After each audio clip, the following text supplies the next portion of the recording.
And I just wanted We're to. Okay. we're just live, so welcome everybody to the Azure and AI Show. We have Marcus with us today. Marcus is going to do some Power Platform. He's new to us. He's first on the Azure and AI Show this week, so he's going to do some Power Apps for us. So we have Amy Diamond, MEP, with us. We have Dan Ray, MEP. And we have Joseph, who also is MEP, and myself, Frank Falvey, MEP. Four MEPs on the one show together. Wow. That's a great call. Wait, and two Yeah, MCTs, or maybe Dan is also MCT. You MCT? Yes. Dan? Yep. yeah. So Okay, there's and three MCTs. 25 Yeah. years. four 25 years, man. MCT. Long time. Marcus, are you an MCT? No, I'm not. No, no. Okay, so four MVPs and four MCTs. Wow. So, Joseph, do you want to share your screen with us? And Okay. Yeah, so first off, what am I even talking about today? I'm talking about the Stellar app, the OST to PST converter to an app that I found so useful. Myself, I used it over the week and I recorded a video about it within the week and I shared that on my LinkedIn page. Stella even had to also jump on it. So I'm doing this sort of an evaluation of the product just so people can find it useful because I know that why practice, sometimes we need to convert OST to PST instances where maybe an account was either deleted and you need files from that account or the exchange server is down and you still need access to users data. So the tools to use are very important and sometimes people's access to tool, yeah, may be expensive and some other time it may be clumsy. So what I see in this particular app is that it is actually user friendly. So if you are used to Outlook environment already, you just feel at home because nothing really different between the application and the Outlook part the interface. So I will be sharing my screen. Frank, I dropped a link to the recording just in case I have some bit of network related issues that can happen sometimes in the region that I am. So you may just help me play the video and just pause to evaluate how it works. So that said, I'm going to be sharing my screen now. I'll present my screen.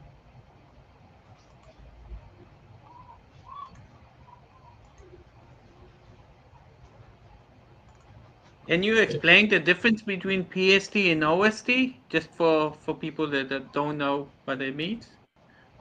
Okay, so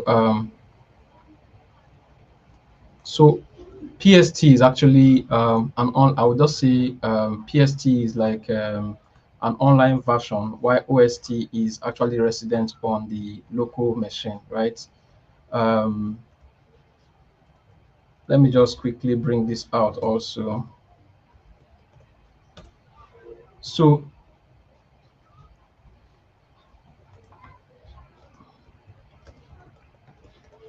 I'm just trying to reach out to something quickly. Um, and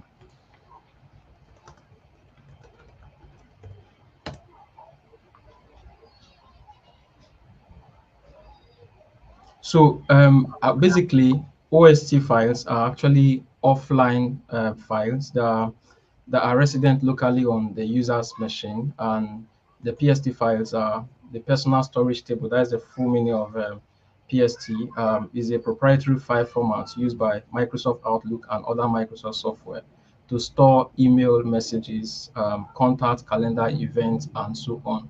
But one of the things to take away from this is that OST is actually a local file. So what is happening is that if you cannot contact the server, right, and you still need access to your email, right, so you can actually do that. That means that you're having like a local access to your server based off on what is stored on your machine at that time, right? So if instances like that happen, like I mentioned, issues with the application to use has always been a case. For myself, I think I have that experience a couple of times. And when you go online to search for applications, you see like a lot, right, of applications that maybe suggesting that you use. So when you get into the interface, you can have a lot of experiences that may not make you successfully be able to convert your files. So for what we have here, just having a flip screen. So if you come to stellarinfo.com/convertost to pst.php, you can download, just click on download, and in split of seconds the converter is just going to open. So you just click on this and you have option to select the language that you want to convert. So it can be in English for those that speak other languages like French, Dutch, and others. You can actually pick them. So what you do next is to click on OK, right? So if you click on OK, just like the normal way you are installing applications, it's just going to give you option for next, and then you read through the license agreements. If it's fine by you, then you just click on next, and then this is where you want to install the application. That will just be like a question to you, so you just pick it if that is fine. For me, I already have a kind of file that's exactly this, because I've used this for demo, so that's fine. I'll just do yes, and then let it just go there, and then I will install the application. So the installation too for me is very fast. It's just this, and then it's just going to pop up the application itself. Now, this is what I mean by this is what I mean by the user interface being very friendly. You have the form of file, home, view, tool, calendar, activation, help, buy now, right? It's as simple as this. So if you have profiles, if you have Outlook profiles already on this PC, right, you can just click on list profiles. So what it will do is to list out the profiles for you. I already have like um, someone signed in here to this machine with this Outlook profile. So you could just pick it to convert, or you can decide to come to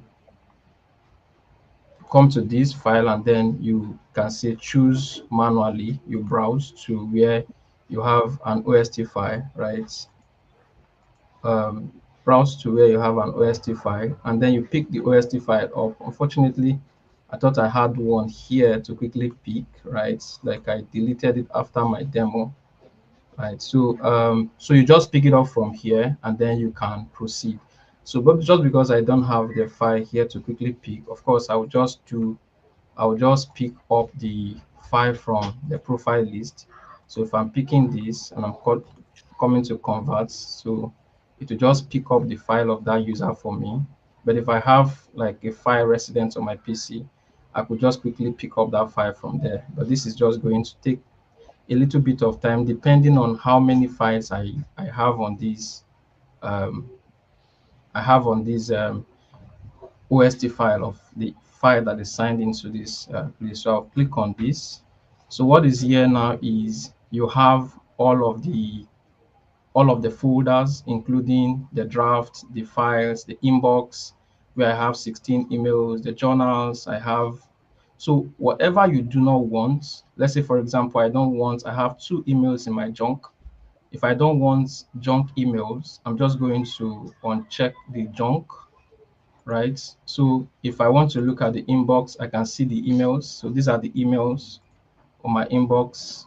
I can look at them one after the other.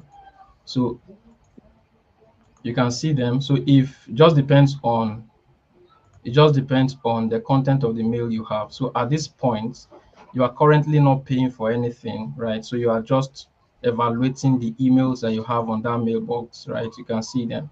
So if you are fine by what you have, right? So you can look at your inbox to see if there are emails that you sent. For this particular mailbox, I've not sent emails. Then if there are emails in my junk that I want to also evaluate, I can evaluate them. Can go to any of the folders to check. So if I'm fine with what I have, so what I would do is to click on save file. So one thing to mention is that at this point of my conversation, I don't need to pay, right? I can get to this point to confirm that the mail I'm looking for, or the content of the mailbox I'm looking for, is actually here. So if it is here, it is upon that time I will go to save converted file. So I will click on this. So if you click on this, you actually have the option to save this OST to PST form. You can save it to MSG. You can also save it to EML and then RTF, and depending on the format of the file, even PDF formats, I can also convert OST to this type of file. So the next thing I do, if I want to do PST, I click on this PST and I will do next, right? So it will tell me where I want it to be saved. So now it is going into this particular portion of my machine. So it's going into join. This is the machine app data local file Outlook. So if I want to say browse it to put it in another location, let's say I want to put it in my downloads, right? I can really click on OK, and then what I will do is, if this is fine by me, auto split PST file is good. So if I want to filter to say to handle mails from a particular time to a particular time, I can actually filter to say, okay, do that between 6th and then to what date do you want to set it to end. So you can actually set the time range. And then if you are fine with that, you can click on it. So at this point also, you can see filter to exclude junk or to exclude deleted files, right? So you can really do that. So if that is fine by you, the next thing you do is click on next and then click on OK. So this will really go in and have that your file converted and saved to the location where you have asked it to get converted and saved to. And what I see in the performance is that it will interact with you what is happening at that particular time, and then when it is okay, then you can go there to pick it up, to pick up the files that you've converted. So you can come here to see it. It's saying that this global admin at 5k1 this is the converted file.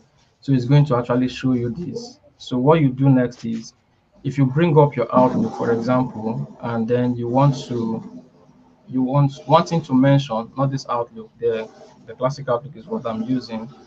So one thing to mention here is that before you do this, you must make sure that Outlook is actually your Outlook is closed at that point. So I'm just going to sign in here now.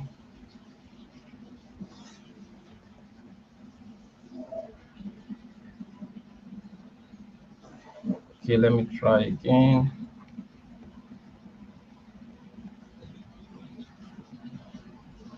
Okay, so I'll just click on OK this time. So the file that I have been able to convert, what I want to do is I want to import that file into my Outlook, let's say.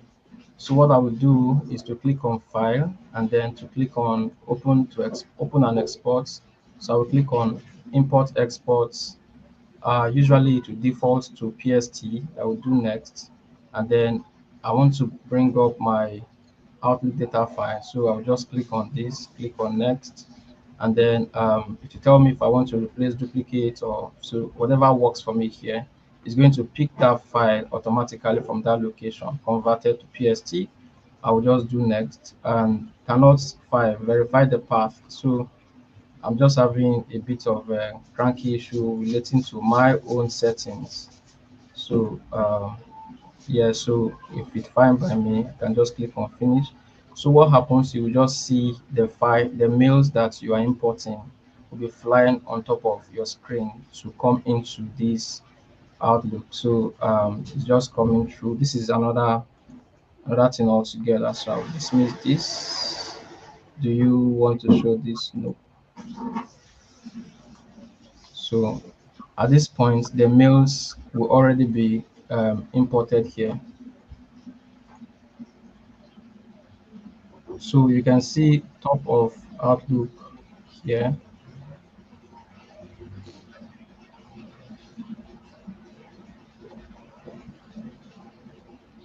Okay, so these are those emails.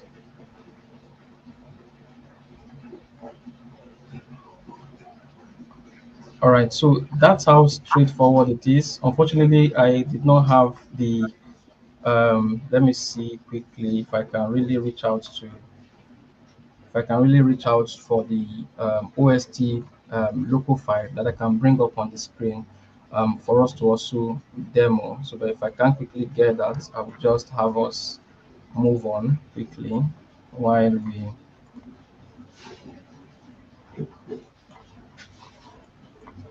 So I may just stay on the event so that I look for a file that will also convert directly, because so that I don't want to waste the time that we have now. So maybe Marcus will want to go on while I prepare the local file. I can bring that up when it's done. Or otherwise, we can also have a demo of converting the file that is saved directly on my PC without going into Outlook directly. So that's how Stellar app from conversion from OST to PST can be very seamless. So if we have questions, we can take them, but I will look for the local file that we can also bring up on the screen.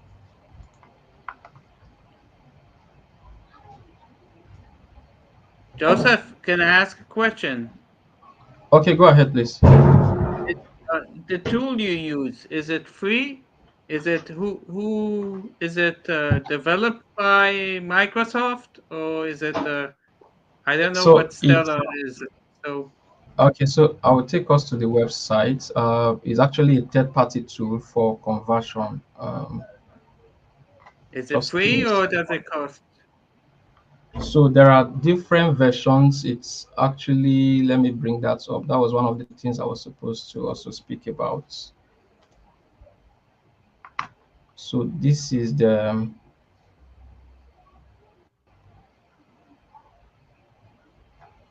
I'll just quickly do this. Okay, maybe bring this up here quickly.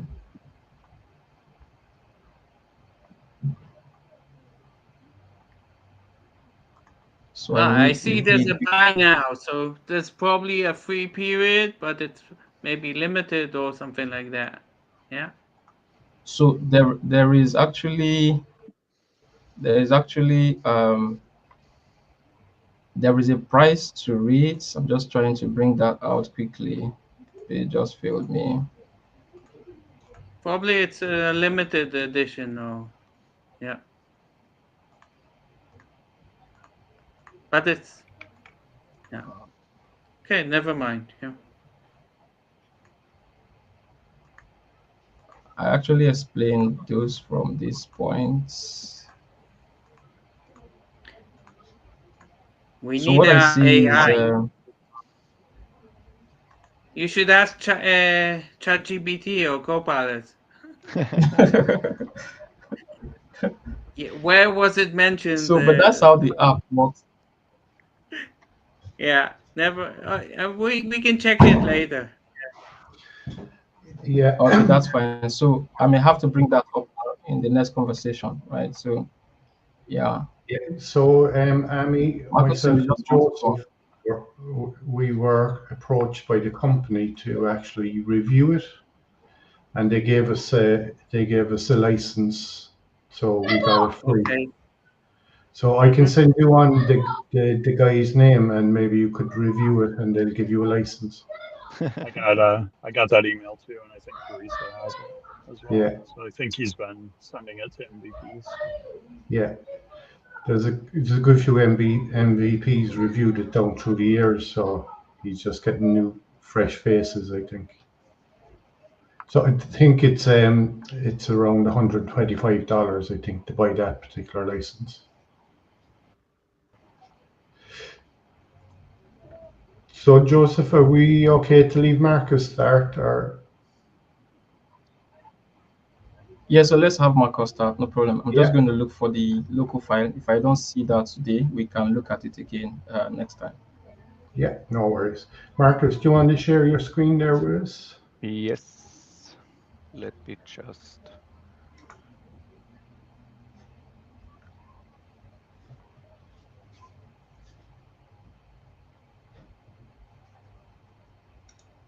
Do you Yeah, I wait? can see your screen. Um, Yeah, went off there for a second. Try it there again.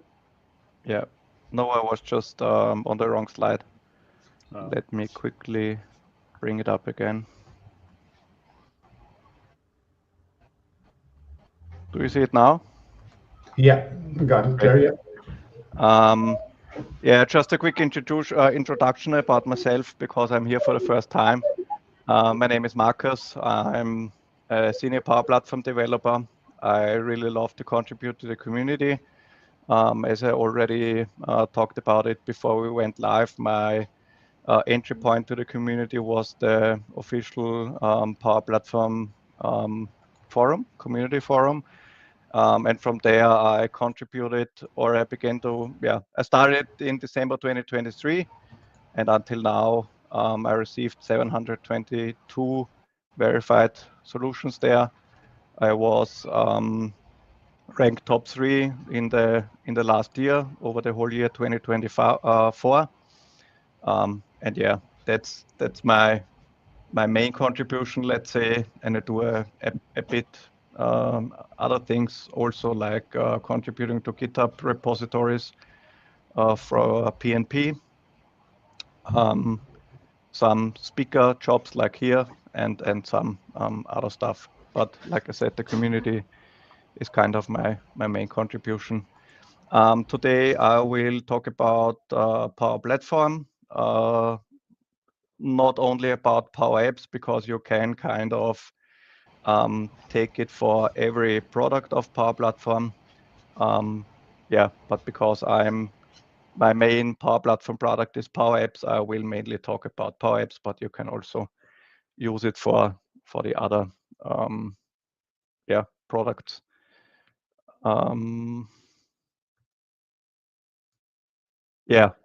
How do I get started when I want to learn more about Power Apps, for example? So first of all, if you are not working at a company that has a license for a Power Platform, you can get a developer plan. I don't know if there is a free one right now, but you can get one for I only know it in euros, so I think it's €2.50. So kind of, I don't know, the same in dollars, maybe a bit more, but not that much. And when you Probably $3 or $4. Yeah. Not too much. Yeah. Good thing about it is, I mean, I don't know if you need it, but you can get an email address out of it too. So you can kind of use it as well. There is a template in the in Power Platform, so make.powerapps.com. I can show it to you, I guess. Wait a minute. Can I? Yeah. So when you go to the site make.powerapps.com, that's more or less the home screen. When you go here over here to apps, and then you can click here on new apps, start with an app template. You can scroll down, and there you can see the Power Apps training template. It's more or less just to get a first look and feel of it. So when you start the app, you have small tasks in there you need to complete, so that you are able to navigate to the next side. So it's just a, let's say, quick introduction to it. I just need to see, because sometimes it's loading a bit longer. I will show it to you later. Let's continue over here. There is also a chance, or the app in a day training. There is the same about automation in a day, and I think for Power BI, if you're interested in dashboard in a day, I think, I mean, in the times of Copilot, I think that there will also be a Copilot in a day or something, or agent in a day. I didn't really look into it in the last few days, but at least that is what I'm thinking. So one thing you can also have a look at is the Power program. That's a program I can really, so I suggest that if you are interested in Power Platform in general and want to learn more about the products, you can go to the website powerup.microsoft.com. There you will see a few information. You can also have a look at some videos, and you can also, you have FAQs here, so where you can have a look at it, and there you can also apply. It's more or less every product in Power Platform will be in the course. So I also finished it a while ago. From when I finished it until now, it was modified a bit, so it is kind of more interactive right now, and with videos from what I know. So it is really a good starting point if you are really interested in it. So yeah, that is the Power Apps training app. So you can see here that you have a few steps you can go through. So when I click next, you see when I toggle this radio button, I can go to the next slide. There I will need to change the color, the font size of the label, and also the image of the image control here. And then there will be a next button for the next challenge, kind of. So for me, at least, that's one thing where you can have your first look and feel and see if it is something you're interested in or not. And if you think that Power Apps is a cool thing, I would do it kind of in the order that you have a look at the training app. Is it something for me or not? Then I can do the app in a day training, where I will have a full day instructor-led training, where a Microsoft partner is there, and he or she will help you to complete the training. And if you are interested in it after this day, kind of, I can suggest that you apply for the Power program, because there you will also learn about Copilot Studio, Power Automate. I don't know if Power Pages is part of it these days, because back when I took the course, it was just some basic overview about Power Pages, but it was not necessary that you build a Power Pages project. So at the end of the training, you will need to work on a project. So you will receive tasks that you need to complete. And once you, then you need to record a demo of the app and the automation and the Power BI dashboard. And when the people who are volunteering there, they will have a look at your contribution. And if they think that you learned everything that needs to be done, you will also receive a voucher for a certification. So you can choose from, I guess, PL 900, that's the Power Platform Fundamentals, and I guess also the PL 200, which is the Functional Consultant certification. So once you pass the exam, kind of, you will receive the voucher, so you can have one try for free. So it's not a bad thing. When I started with Power Platform, I always had an use case I needed to work on, so it was kind of easier in my point of view.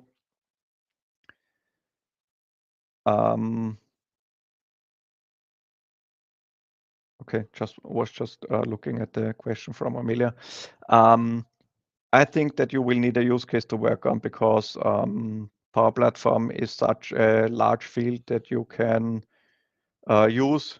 And if you are not having a use case, it will be hard, because you do not know what the platform is capable of doing. So in my point of view, just sit down, have a look at your repetitive tasks you have every day, and just pick the most annoying thing you need to do over and over manually, and then try to work on it. So the good thing about the community, in my point of view, is that there are a lot of great contributors out there, and many of them have the same or similar use cases out there. So you can have a look at them and just try to achieve what you need to achieve.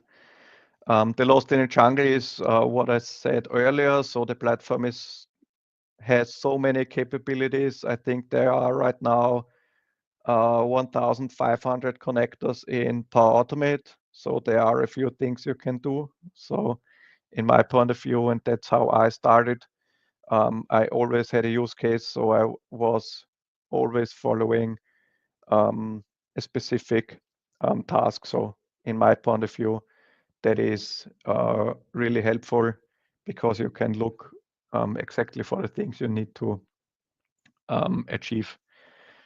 So lessons learned, one good thing about it is that some things that you use in Power Apps, for example, can be reused every time. So kind of when you build a navigation menu or something like that, I mean, in the end, you can also store it in a component library, but that's something for not for the beginning, I would say. Just kind of stick to the basics first, and when you have a bit of experience, you can also have a look at the more advanced thing, because the component library is kind of a storage where you can build your components that you reuse every time. So when you have a site navigation and you do not want to always build it from scratch, you can store it in component library or a header or a footer or whatever. Or if you have a gallery that you use every time and it's always the same, you can also put it there. But for the beginning, you need to code a long way, kind of, and also learn the basics before you can have a look at the more advanced things. So what I learned is also it is kind of necessary, in my point of view, that you join the community. You can join the community forums. I can show it to you quickly. It is community.powerplatform.com. So there you have the landing page. And when you scroll down a bit, you have Copilot Studio, Power Apps, Power Automate, and Power Pages. Power BI is on a different site, so they are not sharing the same address like the other products. And for Dynamics, there is also a separate site available. So you can choose either of these products, and when you click on the icon, you will be redirected to the forum, kind of, where you can see all the topics of people asking for help. Yeah, and there you have some filters you can choose from. In my point of view, most recent posts with no replies is the best filter you can choose. Because when you want to contribute there, you will only filter out the topics where no replies are already given. So yeah, but one good thing about the community also is when you have a look at, so if you are facing an issue and you say, I don't know, filter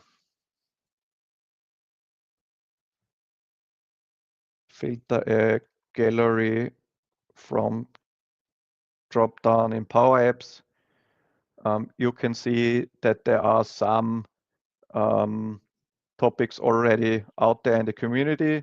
So when you use the Google search, you will also always find topics in the community. So it is really a great learning resource, and there are lots and lots of topics where you can learn from. So the good thing there is that we have people from the very beginning of using Power Apps or the other products up to real experts who are contributing daily there.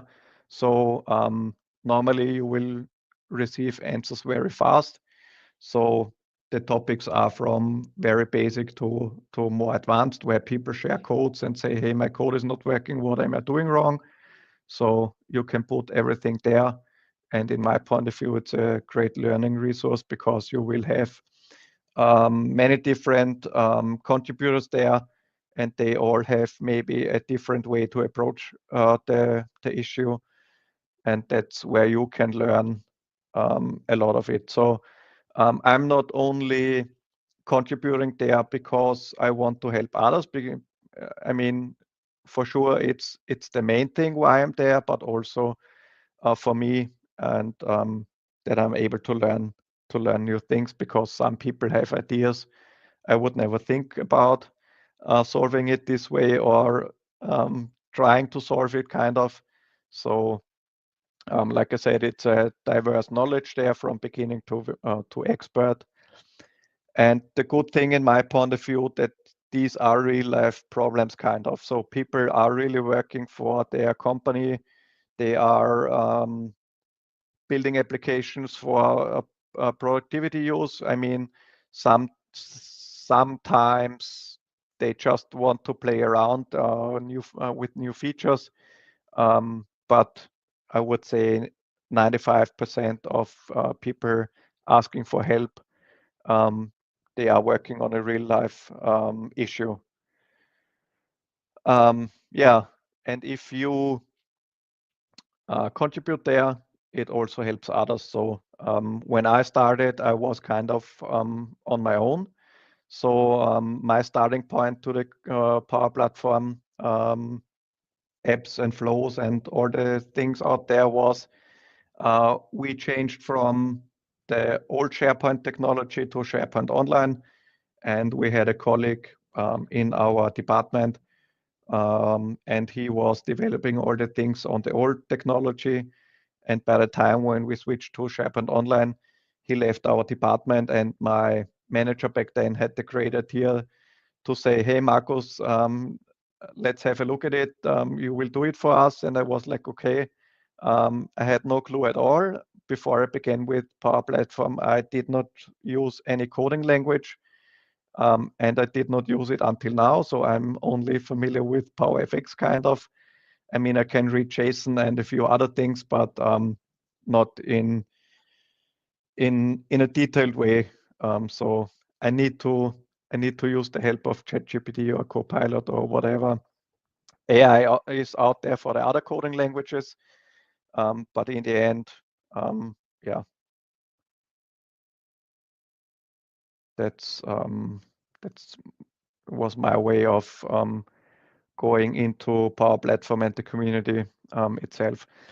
In my point of view, it's also really useful to have a great and a big network, because then you will be able to ask other people.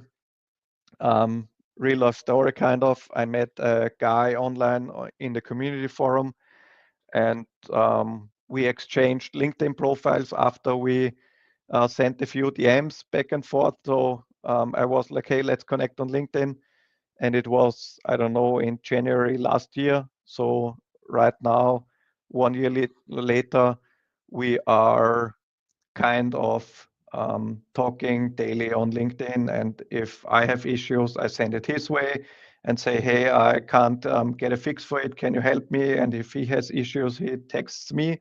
So in my point of view, it's a good thing to know a few people you can rely on and you can ask. And in my point of view, the Power Platform community is a very helpful group of people. They are really nice. I did not really find anybody acting rude there. So everybody will try their best to help you out and get a solution for the problem you are facing. So in my point of view, the community forum and the community as a whole is really supportive, and they are really kind. Yeah, and yeah, it is increasing your visibility and your personal brand kind of when you contribute to the community, which isn't a bad thing at all in my point of view. So yeah, that's also one thing that is great. That's a picture that is following me kind of from my first speaker job I had. So in my point of view, the question is, what does a day in the community and the phishing day have in common? I modified it a bit for this meeting. The original question was, what does a day in the community forum and a phishing day have in common? So sometimes you will feel like the guy on the left, and sometimes you will feel like the guy on the right. So you are out there, you're enjoying the weather. One day you will be able to catch a lot of fish, and one day you will only be able to catch one fish, like the guy on the left. So in my point of view, every day where you learn new things is a great day.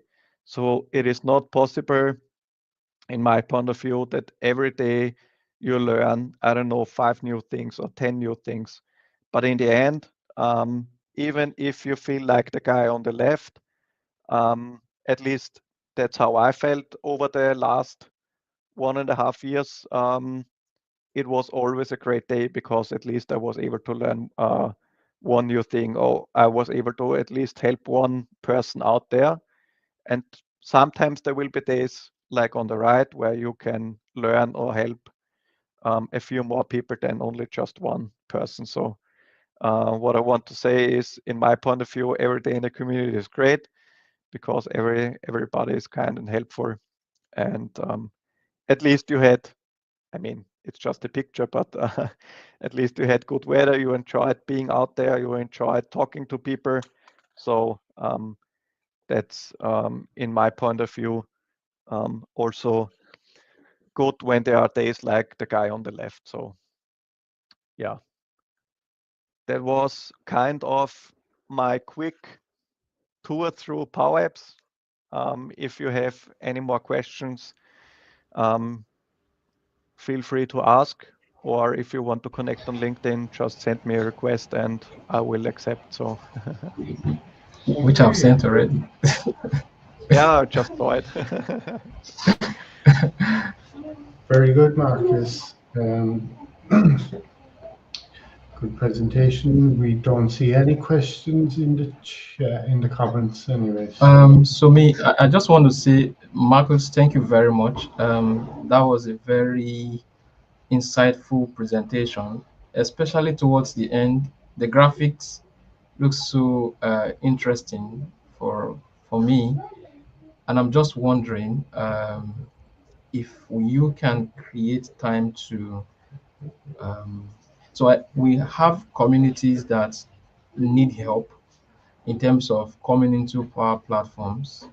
I don't know if you can also create time to, or if we can reach out to you to ask for your presence to teach young folks on how to become pros in Power Platforms, especially because you mentioned that you are not a programmer even till now, but you have grown No. this far in Power Platform, and it's actually very encouraging to people, especially me right now. And I want to say thank you very much. But Marcus, my question is, can we reach out to you to help young folks? Yeah, sure. Just hit me Thank you. up, and we I'll will talk definitely about reach it. out to you. No Yeah, worries. thank you. Yeah, I'll Yeah, chat to like I you. Thank said, you very much. before I started with Power Platform, I had no clue about coding. So I mean, I know a few other coding languages for sure, but I only know them by name. So JSON, Java, HTML, CSS. But Yeah, I mean, I can read it a bit, but I cannot write it. So if you tell me, I don't know, code something in HTML and it needs to be at the end a table with I don't know what, I will sneak out and just ask ChatGPT, I guess, but or Copilot or whatever. So I'm not able Yeah. to write any line of code besides PowerFX. So yeah, I think it can Okay. be. I think it can be kind of an eye opener for a few people if they are not coding familiar like I was. So yeah, just drop me a message and we can for sure set something up. So All right. Thank you very much sure, for that assurance, Marcus. Yeah, I truly appreciate that. great. Yeah, Yeah. Thank you. So, Frank, can I bring that up again? I think I've tried to Sure. look for the local file so that we can evaluate that product now. In terms of the cost, I think we should be able to also get that as There you well. go. You can see your So, screen there. all right.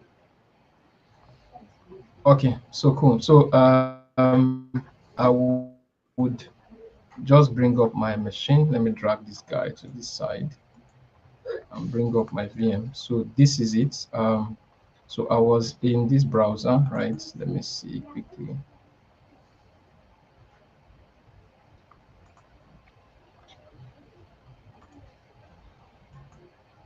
So this is where I was, and I mentioned that you just have to download the app, which I will just see downloading here. Okay, so once that is done, so you can just open to where the file is located. So this is the local PST file that I have, the OST file rather that I have. So I'm just going to do the installation afresh. The language, of course, we explained this earlier. So we just do next. So read the license agreement and browse to where you want it to be. You can just click on next and that's install. So finish. So this is the interface. You can list the profiles, right, like we did. So, but you can come to file and then you click on select and then you go to this, you browse to where you have the file. This is the file KACPER. So I'm going to pull it up, right? So I'll go to convert.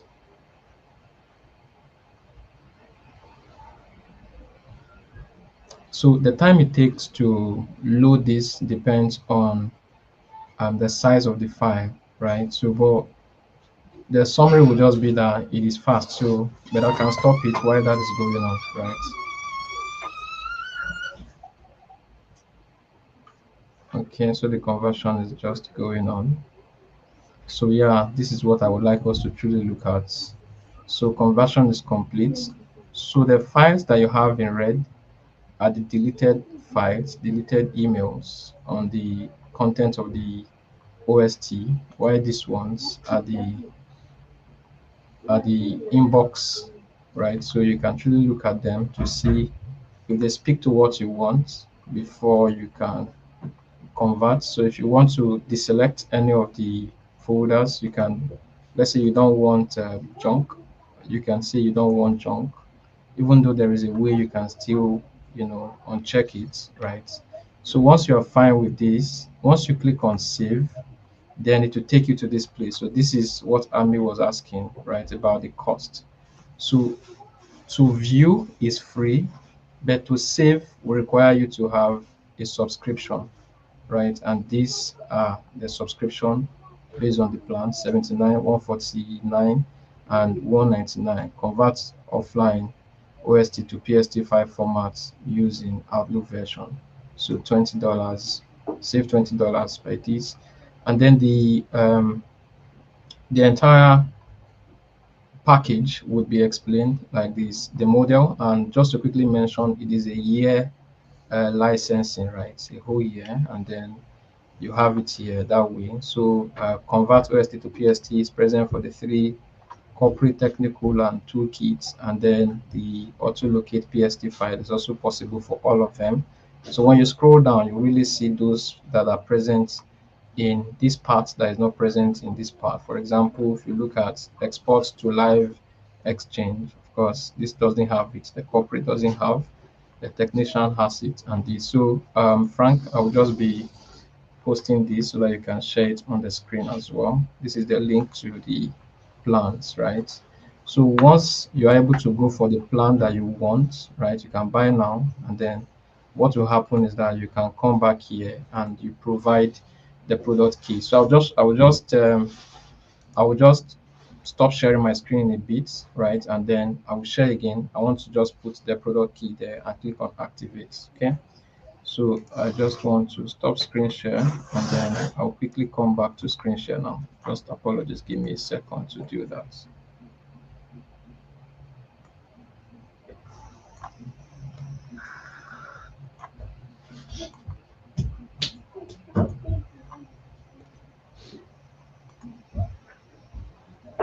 All right, so I'm presenting my screen again.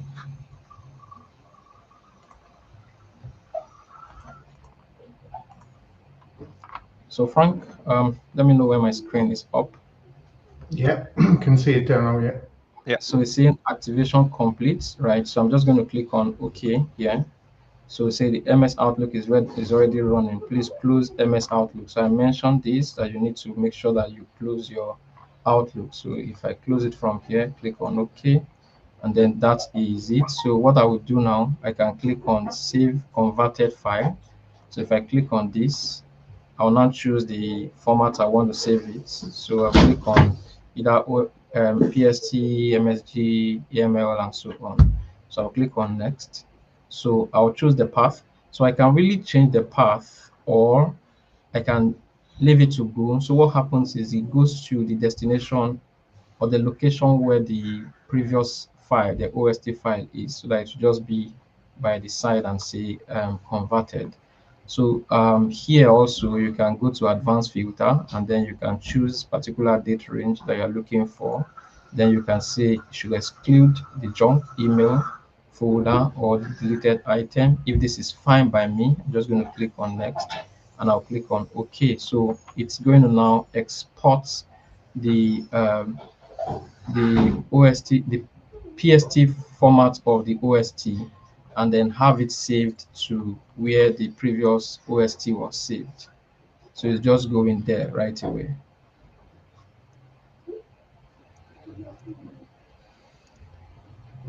So, and when that is done, we'll now try to bring up Outlook, and you can see, so this is saying saving complete.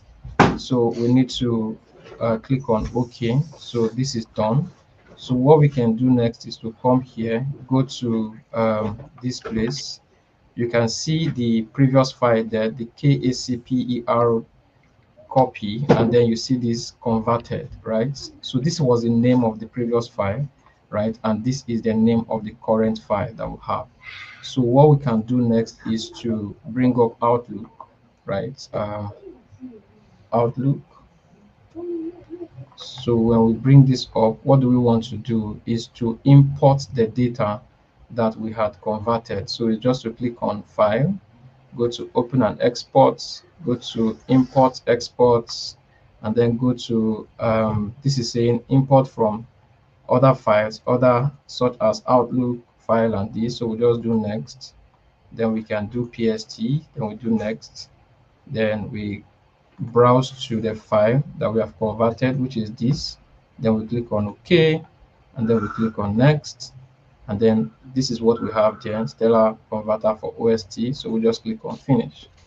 So it will just take a while, depend on how big the file is. You can see that it will import the file to your Outlook. I'm thinking it is done. So if you come here, I think you go to top of Outlook file. This is it, top of Outlook data file. If you check the inbox, then you really have those emails there. So this is how it is. So if you had checked the OST to PST converter here for those same mails, let's say in terms of what you have on your inbox, your deleted items, since you're already moving all of them, the same thing too, you are going to get even here. So that explained the point I was raising, that if you're currently using the Outlook application, then the Stellar OST to PST converter is just going to be very familiar to you, and you can really navigate through to see what you're looking for. So, Frank, that's how it is. Does anyone have a comment regarding how the flow is in terms of how it is used? Also, we see the, unfortunately, we don't have Ami on this call again. We also see the cost regarding this per yearly subscription. So, yeah, any comments? No, I'm good. Nothing in the That was chat. great. That was great. I Thanks for the Alright. demo. appreciate the demo. Yeah, you're welcome, Dan. Thank you. So, Frank, that will be all from my end for today. I'll just stop sharing my screen now. Okay, thanks, Joseph.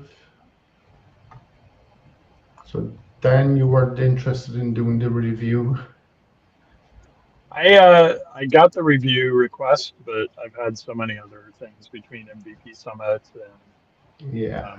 Microsoft's trying to build up their TikTok followers for Microsoft Learn. That's happening next Tuesday, so I will probably get around to a review at some point. I need to find out if they have any kind of affiliate program too. It's actually I don't very think it's handy. part of it. Very handy program, all right. You know, Yeah. from Yeah, I think Microsoft internally had an OST to PST conversion tool. I yeah, need to look up if I have a copy of that still, because I know when I was internal, they had a lot of like internal, I don't even remember what they called them, like Microsoft Research or Microsoft Consulting tools. So I'll have to look if I've come across that before. But it looks like a great tool, especially since PSTs are going to stick around, but maybe used differently in new Outlook as well. yeah, definitely. Yeah. And Marcus, great to meet you and see you in person. Do some Power Platform stuff. I spend more time on tech community than I do on the Power Platform community. Yeah. But it looks like they're two different websites, which is interesting. Yes, they are different. Yeah. It's finding websites for that's part of the challenge with Microsoft, right? Is they're all over. Yeah, I mean, it was in June last year, I guess, they switched from an old site to a new site. Okay. But still not the tech community, so they just rebuilt it kind of, yeah. And back then it was all separate, so you had a separate site for Power Apps, you had a separate site for Power Automate, and a separate site for Pages, and a separate one for Copilot Studio. And at least right now, all four of them share one site. So at least they made a reduction kind of, or yeah, just put a few together. But yeah, it's on a different side and not the tech community. Yeah. And it's interesting. Ami talks about how he has communities built in WhatsApp, and there's communities on LinkedIn that you mentioned, and there's Yeah, and community on so I many have been different part social of, media but places, right? I do not really use it, I must admit. But in at least from what I know, there is also a kind of very active community on Discord for Power Okay. Platform. But I'm not really contribute there because I'm mainly, I mean, I have it on my phone, but I'm not really using it. So, yeah. Yeah, So, Discord, There's I a know Marcus, with Discord server for, I think the Microsoft Learn student ambassadors use Discord yeah, as a way to communicate too. yeah. So it's interesting. There's no lack of places to build community online today, right? I need to see if I can find the.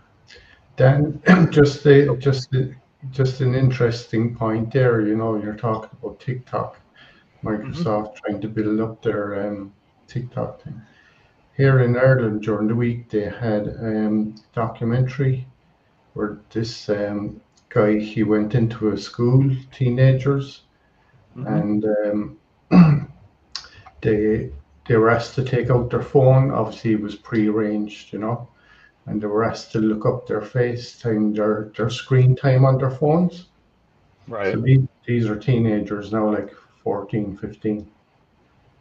and it was amazing the time that they spent on their phones. Like, it was between an average of 37 to 40 hours a week on their phones. That doesn't surprise me. I mean, I'm sure if I looked on my phone, it would be a high percentage of the day, But of my free time that I spend on my phone. So one of them then said that on Saturday, because he was off from school, he was on TikTok for 7 hours straight. Yeah, Wow. So I Live? think TikTok is actually it has this addiction addictive. habit. It comes with addiction, right? So Yeah. if you're not able to control yourself, you just be carried away, because the next flip is just going to give you another content that relates. I don't know how the algorithm works, but before you know it, you have spent 1 hour on TikTok. Yeah, but because the problem is you will never reach the end. Yeah, definitely, you will never reach the end. So you can go endless, and next and next and next, and you will never be on the end. I know I have an exam, and what I can do is to uninstall that application from my phone, because it's taking a lot of time from me.